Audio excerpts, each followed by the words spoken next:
story that we have been highlighting this week, and every day is a school day. You learn something that you didn't know before. Did you know, Ellie, that where does tea grow? Where is tea from?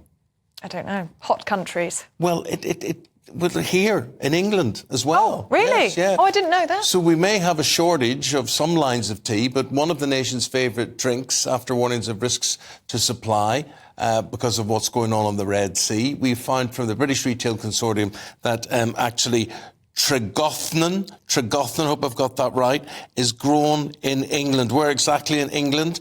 We'll find out now from Jonathon Jones, who is the Managing Director of Tregothnan, the first tea to be grown in the UK. Where in the UK, Jonathan? Cornwall, Eamon. Yeah. I've brewed you up a breakfast tea. Thank you very much. Yes, go ahead, my friend. Oh, that is just what I need. Thank you. Well, this is good because this tea is called what? Tregothnan tea. This is a breakfast tea, and although the tea industry does a great job at importing and distributing tea in this country, Winston Churchill said in 1940, we should grow our own tea. Yes. We were 70 years late, but we got there in the end. We got there in the end. I hope you like it. Well, Jonathan, I'm glad, because the first thing I thought yesterday, we were panicking about this yesterday, weren't we, this potential shortage of black tea. And you would think self-sufficiency is really important, isn't it? And we should be growing our own tea. And that's exactly what we're doing. But I just thought you said, where does tea grow? And you said hot countries. Well, exactly. I didn't think we grew it here. But think where the best teas of Darjeeling come from, 6,000 feet up in the Himalayas, and that's what Tregothnan has in Cornwall. We've got this true microclimate, foggy and wet, and tea loves it. But we can't grow big volumes, so we're a premium tea. Yes. But look, tea is still a really affordable luxury, so we can top up the nation's teapot. We can never produce the whole country's tea requirement, but we can do a really good tea and put the Englishness into English tea for the first time. Yes, I'm looking at your branding and your boxes and things. This looks as if it's like a GBNews brand. It's very GBNews so it friendly. does, yeah. So there it is. The tea grown in England. And that one exports really well. This tastes really, really good as well. So we export it too? Even to China. So in China, I'm known as the tea man. I haven't done a talk there recently, but we used to go and do tea tastings. I've just come back from Japan, and they love buying into the whole English tea ceremony. They see this as something that we've taken, 400 years of tea drinking, and we've created all these amazing things, and that's what's exporting back to Asia. Now, something else I learnt this morning, knowing that you were coming on, is where most of our tea comes from. And most of our tea comes from? Kenya. Yeah. So, what's the problem?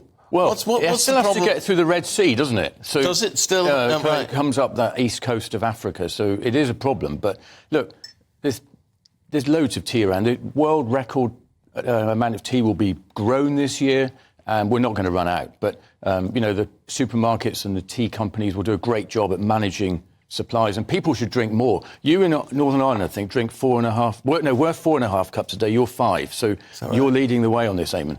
Except, yeah, true. And you know what? We're just having black tea here.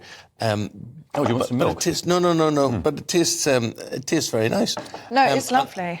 I'm not a great tea drinker. Yeah, I have go on. to say, See, I like to think myself nothing like you, Jonathan, but I am a bit of a tea connoisseur. Pleased to hear it. I want specific types of tea bag. You know how people get. That's like I do. How do you feel about what you're tasting here, the Tregothnan brand? Really, really nice. You need to read the weekly tea column, the world's first tea column. We're starting to take tea seriously in this country because actually we spend less on tea in this country than the Germans and the Americans. We've got to sort that out.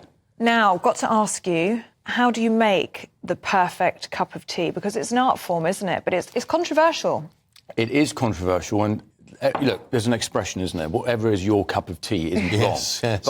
But the top tip is generally better the quality of the tea, lower the temperature, and give it longer.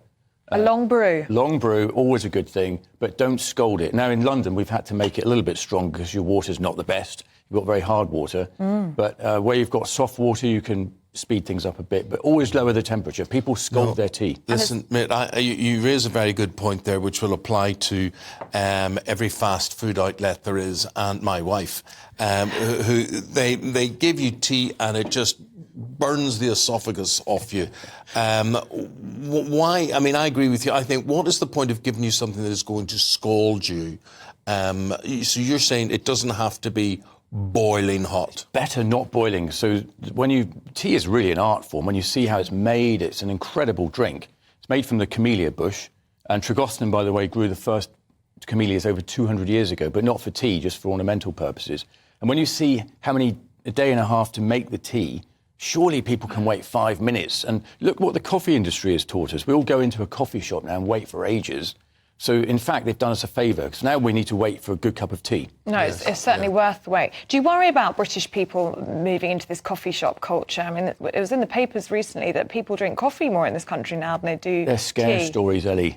We're a nation of tea drinkers. It's not changing. It'll never change.